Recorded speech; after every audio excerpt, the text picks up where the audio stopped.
नमस्कार, मी प्रतिभा चंद्रन आणि तुम्ही बघत आहात नवराष्ट्राचा विशेष कार्यक्रम centre point with doctor Uday Nirgudkar. आज आपण ज्या विषयाची चर्चा करणार आहोत तो विषय सध्या पुण्यातच नव्हे तर देश पातळीवर जरी गाजत असला तरी सुद्धा प्रत्येक कुटुंबानं गांभीर्याने विचार करावा अशा अनेक बाबी या विषयाशी निगडीत आहेत. विषय अर्थातच तुमच्या लक्षात आला असेल की केतन आणि सिया, केतन अग्रवाल आणि सिया गोयल हे जे प्रकरण घडलं 18 जूनला आणि लोहगडावरून केतनला ढकलण्यात आलं, त्याची हत्या करण्यात आली आणि त्यानंतरचा जो एकंदर सगळा घटनाक्रम आहे तो तसा तपास म्हणून एक खटला म्हणून बघायचा तर चक्रावून टाकणारा जरी असला तरी सुद्धा प्रत्येकाला एक कुटुंब म्हणून गांभीर्याने विचार करायला लावणारा सुद्धा आहे. सर, या घटनेमध्ये आतापर्यंत ज्या गोष्टी आल्या त्याचा एकदा आढावा घेऊया आणि मग खरंच पालकांनी काय विचार करण्याची गरज आहे, कुटुंबांनी काय विचार करण्याची गरज आहे याबद्दल बोलूया. तुम्हाला पहिल्यांदा ही घटना जेव्हा कानावर आली तेव्हा तुम्हाला काय वाटलेलं होतं? सर्वसाधारणपणे आपल्याकडे मारवाडी समाज जो आहे तो अत्यंत रूढीप्रिय, परंपरांचा आदर करणारा आणि आपण बरं की आपला व्यवसाय बरा, व्यवसायातला प्रॉफिट बरा आणि त्यातून काही जमेल तेवढी समाजोपयोगी कामं करायची, धर्मपरायण अशा स्वरूपाचा आणि सर्वसाधारणपणे राष्ट्रीय विचारांशी जुळवून घेणारा असा हा मारवाडी समाज आपल्याकडे संपूर्ण भारतभर पसरलेला आहे. अनेक गावांमध्ये मी जिथे प्रवास केलेला आहे, अगदी पार नंदुरबार पासून राजस्थान पर्यंत, गुजरातमध्ये अनेक ठिकाणी या मारवाडी समाजाच्या आदर आणि त्यांचा आदरातिथ्य याचा मी लाभ घेतलेला आहे आणि त्यांच्याविषयी माझ्या मनामध्ये अपार कृतज्ञता आहे. समाजाच्या अनेक कानाकोपऱ्यांमध्ये त्यांनी अनेक समाजोपयोगी कामं उभी केलेली आहेत आणि त्यांच्या घरामध्ये गेल्यानंतर एक प्रकारची संस्कारशीलता आणि परंपरा आपल्याला दिसते. हे सगळं एका बाजूला आणि आज जे मारवाडी समाजातल्या या घरात घडलं ते भीषण चिंताजनक वॉर्निंग बेल, तुम्ही काय म्हणाल ते याला आपण लावू शकतो, इतकं हे प्रकरण चिंताजनक आहे. या प्रकरणामध्ये एक 20 वर्षाची मुलगी जिचं लग्न ठरलं आणि ते लग्न ठरल्यानंतर त्या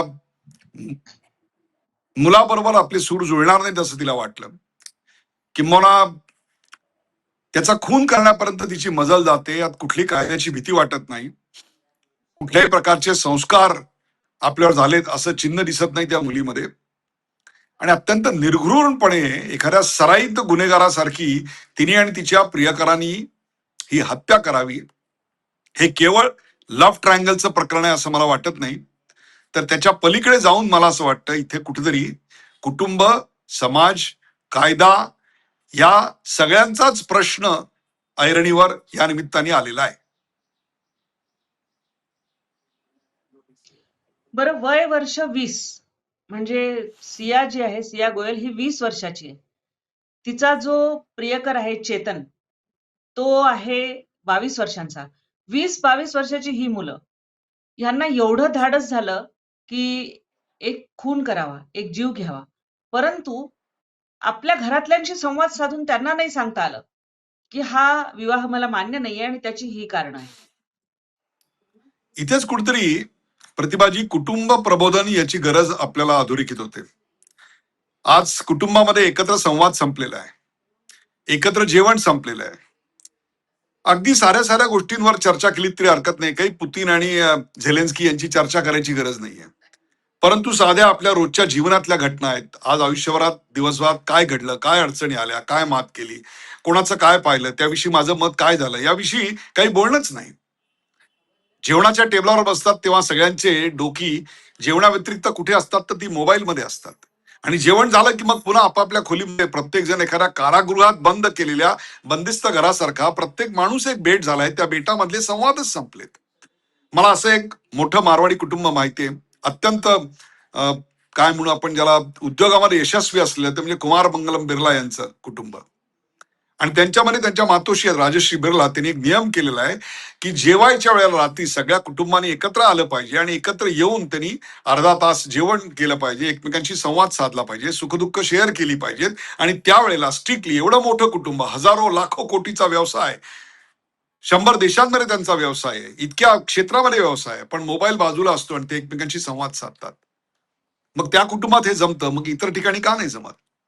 मी फक्त मारवाडी कुटुंबात हे म्हणत नाहीये, हे सर्वच कुटुंबात आपल्याला घडताना दिसतंय आणि म्हणून ही अत्यंत चिंतेची बाब आहे. ज्येष्ठांबद्दलचा आदर ही गोष्ट अत्यंत कमी झाली आहे.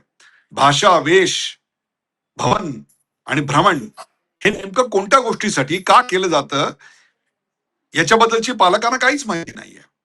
हळूहळू बघता बघता मुलांची भाषा बदलते. ते कोणाबरोबर जातात, ती संगत कोणाची आहे ही माहीत नसतं. आपल्या मुला मुलींच्या मोबाईलचे पासवर्ड आई वडिलांना माहीत नसतात. रात्री बेरात्री येतात, कशा करता जातात, कोणाबरोबर जातात याची काही माहिती नसते. जबाबदारीची भावना त्यांच्यावर निर्माण होत नाही. आणि 20 हे काही तसं लग्नाचं वय नाही आजच्या काळामध्ये तरी. हे करिअर करायचं वय आहे. ठीक आहे, पण त्यावेळेला लग्न ठरलेलं होतं, कायदेशीररित्या त्याला एक मान्यता आहे. परंतु याच कायद्याची भीती त्या मुलीला आणि तिच्या प्रियकराला नव्हती. त्यांना असं वाटलं आपण कायद्यापेक्षा, पोलिसांपेक्षा जास्त स्मार्ट आहोत आणि तिच्या होणाऱ्या नवऱ्याला आपण कड्यावरून ढकलून दिलं आणि कडा देखील कुठला निवडला जिथे शिवरायांच्या पदस्पर्शाने ती माती पुनीत झालेली आहे. जिकडच्या मातीमध्ये शौर्य, साहस, त्याग, देशप्रेम भरलेलं आहे, तिथे तुम्ही तुमचा स्वार्थ आणि रंगरलिया मनवण्याकरता तुम्ही एक निर्घृण असा निष्पाप मुलाचा खून करता आणि तुम्हाला असं वाटतं you can get away with this murder. हेच ते घरचे संस्कार जे मी म्हणतो, ज्याच्याविषयी आपण प्रेम, विश्वास हे सगळं गमावून बसलेलं. नैतिक मूल्यांचं शिक्षणच नाहीये. सर्व अनैतिक गोष्टींचा आग्रह आहे. हा जो मुलगा आहे त्याच्याविषयी अप्रिती निर्माण व्हायचं कारण काय आहे? तर म्हणजे तो वीग वापरत होता. तो वीग वापरत होता हे जर कारण असेल तर ते पहिले माहिती असायला पाहिजे होतं. आपली मुलगी असं वागते किंवा आपली मुलगी अशा संगतीत आहे याची आई वडिलांना कल्पना नव्हती. आज त्या मातेने अशी इच्छा व्यक्त केली की ज्या ठिकाणून तिच्या होणाऱ्या नवऱ्याला ढकलून दिलं तिथून जर माझी मुलगी दोषी असेल तर तिला ढकललं तरी हरकत नाही. एक प्रकारे हा सूड होईल. ही शिक्षा नाही होणार, पण शिक्षा झाली आहे ती नियतीची या दोन्ही कुटुंबाला झाली आणि त्यापेक्षा संपूर्ण समाज व्यवस्थेवर, कुटुंब व्यवस्थेवर प्रश्नचिन्ह निर्माण झालंय. आज England, America, Germany, Japan, France, Colombia या सगळ्या देशात कुटुंब व्यवस्था उद्ध्वस्त होत असताना ती आमच्याकडे अजूनही इंटॅक्ट आहे. पण त्यालाच जर असे तडे जात असतील तर मग प्रश्न अतिशय गंभीर बनतो. म्हणून संस्कृतीचा संवर्धन, उत्सव, सण एकत्र मिळून साजरे करणं, त्या परंपरांचा आदर करणं, नामसंकीर्तन, योग, पारंपरिक विधी या सगळ्याची जाणीव पुढच्या पिढीला करून देणं आणि त्याच्या पालनाचं महत्व सांगणं हे अत्यंत गरजेचं होऊन बसलेलं आहे. परंतु हे सगळं टाळून आज आम्ही फक्त भोगवादी, चंगळवादी अशी संस्कृती आमच्या घरामध्ये आणतोय, शाळांमध्ये आणतोय. शाळांच्या सहली जातात त्या सुद्धा मनोरंजनाच्या ठिकाणी जातात. पण कधी शाळेला असं वाटत नाही, कधी कुटुंबाला असं वाटत नाही की आपण बाबा आमट्यांचा आश्रम जाऊन पाहावा, यजुवेंद्र महाजन याचं जळगाव मधलं मनोबल पाहावं, स्नेहदीप मंडणगडचं पाहावं, माई हळबे यांचं कार्य कोकणात जाऊन पाहावं. महाराष्ट्राच्या कानाकोपऱ्यात अशी सांस्कृतिक सत्कार्य करणारी बेटं आहेत, ती प्रकाशाची बेटं आहेत, त्यातून काही ऊर्जा घेऊन परत यावं असं कधी वाटत नाही. वाढदिवस हे सुद्धा आमच्याकडे भोगवादी संस्कृतीचे एक प्रकारची चिन्ह बनलेली आहेत. गिफ्ट काय दिलं आणि रिटर्न गिफ्ट काय आलं याचा विचार करून वाढदिवस साजरे केले जातात. पण जे वंचित आहेत त्यांच्यापर्यंत पोहोचून आपण वाढदिवसाला काही केलं पाहिजे असं मात्र कोणाला काही वाटत नाही. ते संस्कारच नाहीत. सगळे संस्कार हे फक्त ट्रान्झॅक्शनल आणि भोगवादीचे. त्यामुळे आयुष्यात काय पाहिजे तर गती पाहिजे, नशा पाहिजे, झगमगाट पाहिजे, झटपट पाहिजे. ही सगळी संस्कृतीचा कडेलोट त्या दिवशी तिकडे झालेला आहे. तिचा होणारा नवरा तिथून खाली पडलेला नाहीये. आमची कुटुंब व्यवस्था खाली पडलेली आहे. म्हणून ही गोष्ट अत्यंत चिंतेची आहे. आणि मला जे कळलंय ते जर खरं असेल तर ते आणखीन भीषण आहे. आज पोलिसांच्या कस्टडीमध्ये असताना त्या मुलीने पोलिसांकडे काय मागणी केली असेल तर मला इथे बियर मिळेल का? म्हणजे तुम्ही विचार करा काय प्रकारचं जीवन जगत होती. मग ह्याची आई वडिलांना कल्पना होती का? तिची संगत कोण होती? तिचे मित्र परिवार कोण होते? तिचं येणं घरी जाणं काय काय वेळेचं होतं? या सगळ्याचा आज लेखाजोखा इथे मांडला गेला पाहिजे. आणि तेच आज प्रश्न ऐरणीवर आलेत. आणि ज्या कोणाला असं वाटत असेल की आमच्या कुटुंबात घडत नाही, आमच्या कुटुंबात घडणार नाही, तेव्हा लक्षात ठेवा या मुलीच्या आई वडिलांना कालपर्यंत असंच वाटत होतं की आपल्या घरात घडणार नाही, पण आज घडलं. तेव्हा प्रत्येक घर इकडे असं लँडमाईनवर उभा आहे असं मला वाटतं. याचं कारण संस्कारांची जमीन, ती लँड आम्ही भुसभुशीत केली. आणि त्याकरता गड तरी कुठला निवडला? शिवरायांच्या मावळ्यांच्या रक्तानं घामानं पुनीत झालेला गड तुम्ही निवडलात. तो स्वतःच्या प्रेमासाठी दुसऱ्या कोणाचा तरी खून करण्यामध्ये कुठेतरी शिवाजी महाराज, जिजाऊ यांची तरी आठवण ठेवायची होती का? तेही संस्कार आईवडिलांनी केले नाहीत, तेही शाळेने केले नाहीत. हे सगळेच प्रश्न आज निर्माण होत आहेत. एका परंपरावादी, रूढीवादी, आदर्श जीवन पद्धती जगू पाहणाऱ्या मारवाडी समाजात जर हे घडत असेल, तर यापासून कोसो दूर असलेल्या इतर समाजांमध्ये आज कुठल्या ज्वालामुखीच्या तोंडावर आपण आहोत याचा विचार करायची वेळ आलेली आहे. संस्कारक्षम आणि संवादक्षम अशा प्रकारच्या गोष्टी हरवत चालल्या आहेत. उद्या 2030 साली महाराष्ट्र $1 ट्रिलियन इकॉनॉमी बनेल, देश $5 ट्रिलियन इकॉनॉमी बनेल आणि 2047ला आपण जगात विश्वगुरु झाले असू. पण विश्वगुरु याचा अर्थ केवळ साधन संपत्ती एवढाच नाहीये. तर मला असं वाटतं विचारांची, संस्कारांची समृद्धी हा देखील तितकाच मोठा विषय आहे. त्यामुळे आजचे हे हायपर किड्स आमच्या देशाच्या भवितव्याला गळ्याला फास लावतायत. ज्या पद्धतीची उत्तरं पोलिसांच्या चौकशी दरम्यान त्या मुलीने दिलेली आहेत, त्यामध्ये तिने अगदी थंडपणे कसं नियोजन केलं आणि का लोहगडाची निवड केली, तर तिथे सीसीटीव्ही नसतील म्हणजे आपण खून करू शकतो आणि त्याचा बनाव एक अपघात असा करून आपण यातून सहज बाहेर पडू शकतो असं तिला वाटलं. 20 वर्षाचं कोवळं वय, इतकी ही गुन्हेगारी प्लॅनिंग करण्याची प्रवृत्ती येते कुठून? हा चित्रपटांचा प्रभाव आहे, हा वेब सिरीजचा प्रभाव आहे.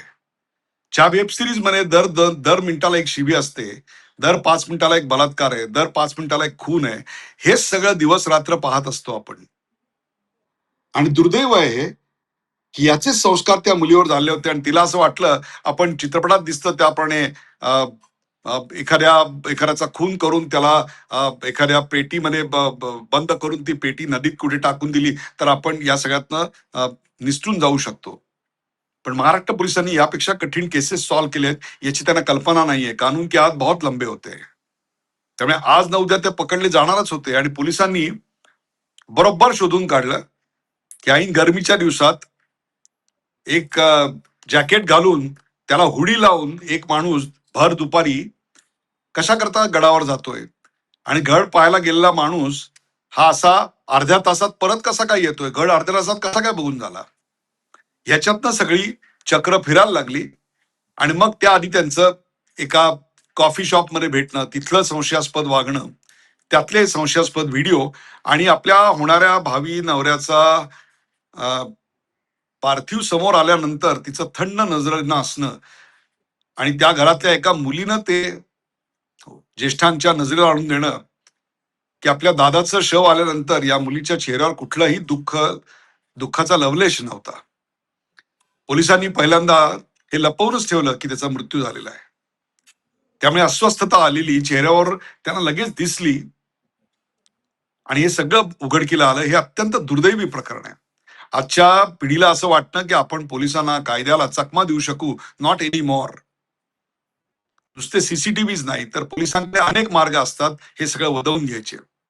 आज 2 कुटुंब उद्ध्वस्त झाली असं आपण म्हणतो, पण जो प्रियकर आहे त्याचे कुटुंब आज उद्ध्वस्त झालेलं आहे. जी काही शिक्षा होणार आहे ती या तिन्ही कुटुंबांना होणार आहे आणि त्याच्यावर अवलंबून असणाऱ्या समाजाला होणार आहे. आज त्यांच्या घरात हातात आलेला करता मुलगा गेला. आज त्यांचा व्यवसाय होता, त्या व्यवसायात त्या मुलाची काही स्वप्न होती, ही सगळी उद्ध्वस्त झाली. या सगळ्याला जबाबदार काय असेल तर ढासळती कुटुंब व्यवस्था, एवढं एकच कारण आहे. सर, एक प्रश्न अजून पडतो की चेतन हा जो मुलगा आहे यामधला, त्याला सुद्धा या मुलीशी खरंच पुढे लग्न करावं वाटेल का? हा प्रश्न अगदी सामान्य प्रश्न आहे हा, की ज्या मुलीनी एका मुलाचा थंडपणे जीव घेतलेला आहे, मग भलेही ते प्रेम आंधळं काय असेल ते, ती पुढे चालून आपल्याशी काहीतरी वागू शकते असा विचार नाही आला त्याच्या मनात? हा विचार प्रेमाची धुंदी ओसरल्यानंतर येणार आहे. तोपर्यंत हे सगळंच चांगलं वाटत असतं, तोपर्यंत हे सर्वच उत्तम वाटत असतं. पण ज्या वेळा ती प्रेमाची धुंदी ओसरते आणि आकर्षणाच्या मधुचंद्राचे दिवस संपतात तेव्हा आटे दाल का भाव मालूम पडता है, तेव्हा स्वभावाचे कंगोरे आणि संस्कारातली दरी समोर येते. आणि मग त्यानंतर जो कालपर्यंत आपल्या स्वप्नातला राजकुमार वाटायचा तो तुम्हाला विलन वाटायला लागतो. मग काय, एक खून केला आहे ती व्यक्ती दुसरा खूनही करू शकते. आणि मग एका विश्वासाला, प्रेमाला, आदराला तडा गेला की तो कायमचा. हेच आजपर्यंत अनेक गोष्टीत आम्हाला दिसून आलेलं आहे. आणि म्हणून कळकळीची विनंती आहे सगळ्यांना की take this seriously. Don't think that this happened in 2 Marwari families. They are incidental. त्यांनाही असं वाटत होतं की आपल्या कुटुंबात हे असं कधीच घडू शकणार नाही. मला जे कळलंय त्याप्रमाणे तिच्या लग्नासाठी 17 कोटी रुपये खर्चाचं बजेट होतं. आज तुम्ही तुमच्या मुलाबाळांसाठी लग्न डिसाईड करताना किती कोटीचं खर्चाचं बजेट करता याला महत्व नाहीये. तुम्ही काय संस्कार समोर ठेवलेत, काय प्रकारची जीवन पद्धती होती याला विलक्षण महत्व आहे.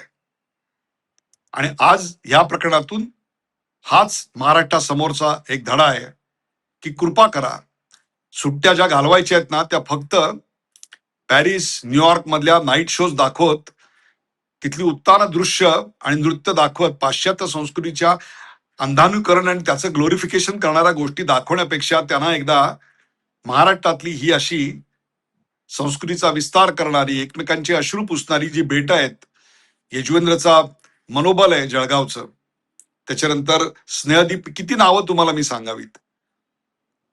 ही सगळ्या ठिकाणी तुम्ही तुमच्या कुटुंबाच्या सहली अरेंज केल्या पाहिजेत. सोसायटीच्या, बिल्डिंग मधल्या लोकांच्या सहली अरेंज केल्या पाहिजेत. तिथे जाऊन त्यांच्याबरोबर काम केलं पाहिजे. अहिल्यानगरमध्ये राजेंद्र आणि सुचिता धामणे आहेत. तिकडे ते मतिमंद महिलांचा आश्रम चालवतात. किती कठीण काम आहे. त्या महिलांना काही सुद्धा आठवत नाही, त्या महिलांना काही करता येत नाही.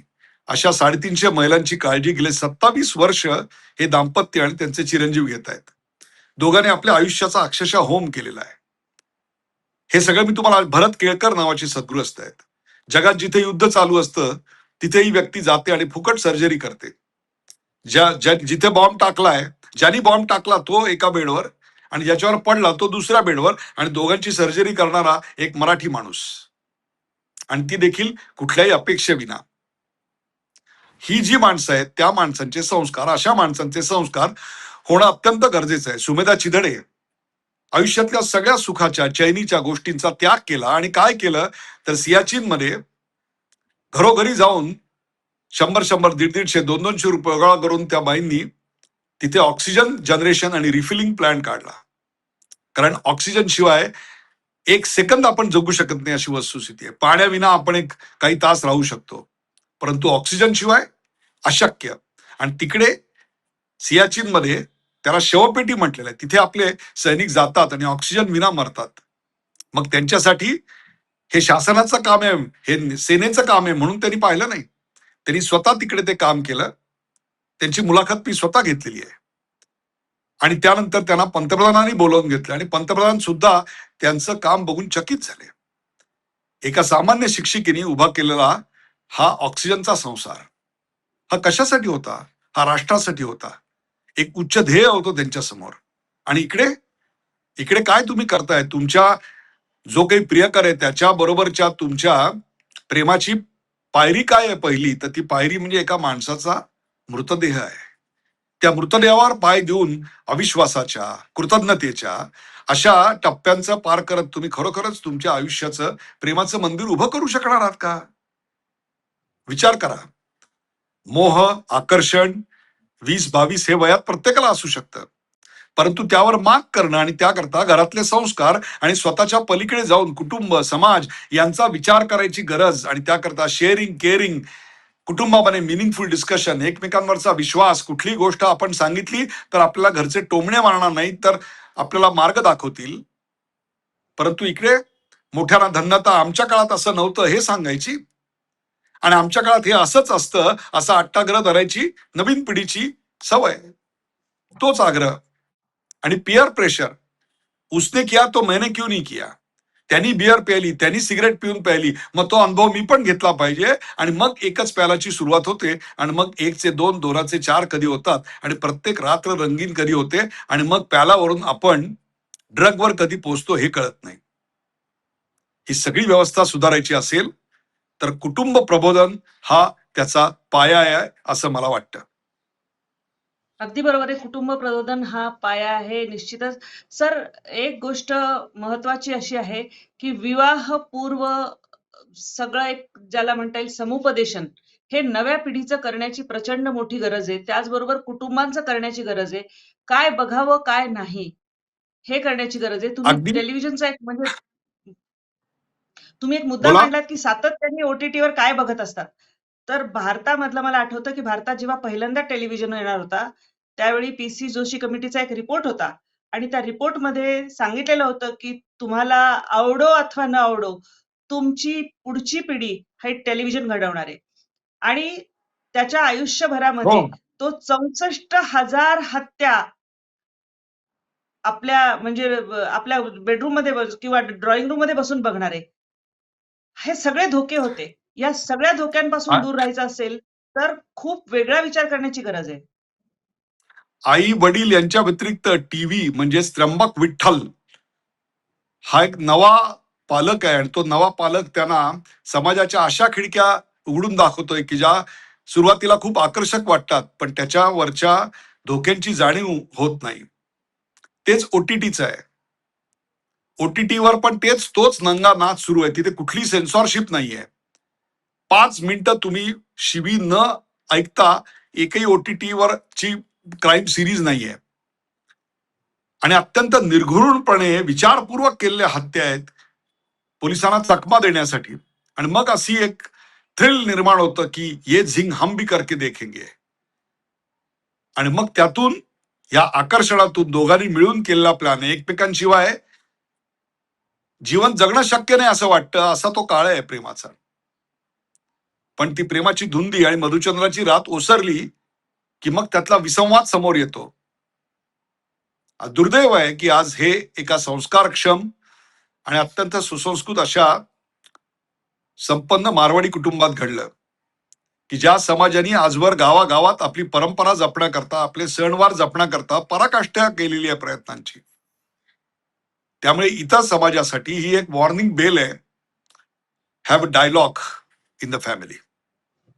आणि त्याच्याकरताच आपण हा आजचा सगळ्यांनी कार्यक्रम समर्पित करूया. होय. अगदी सगळ्यांनी अंतर्मुख होऊन या प्रश्नाकडे गांभीर्याने पाहण्याची गरज आहे. ज्यांच्या घरात अपत्य आहेत, लग्नाच्या वयाची मुलं आहेत, त्यांनी खरं म्हणजे मूल लहान असल्यापासून त्यांच्याशी एक असा संवाद ठेवणं गरजेचं आहे, की त्यांच्यावरती काही संस्कार असणं गरजेचं आहे. त्यांना असे एकांताची बेटं बनवून चालणार नाही. आपला मुलगा फोनवर काय बघतो ह्याकडे लक्ष देणं गरजेचं आहे आणि सर्व कुटुंबाने मिळून काही गोष्टी करणं, काही अनुशासित जीवन जगणं, याशिवाय याला पर्याय नाही हे उघड आहे. तुमची काय मतं आहेत ती आम्हाला कमेंट बॉक्समध्ये अवश्य कळवा आणि चॅनलला सबस्क्राईब करायला विसरू नका. तूर्तास मी निरगुडकर सरांसह आपली रजा घेते. धन्यवाद. धन्यवाद.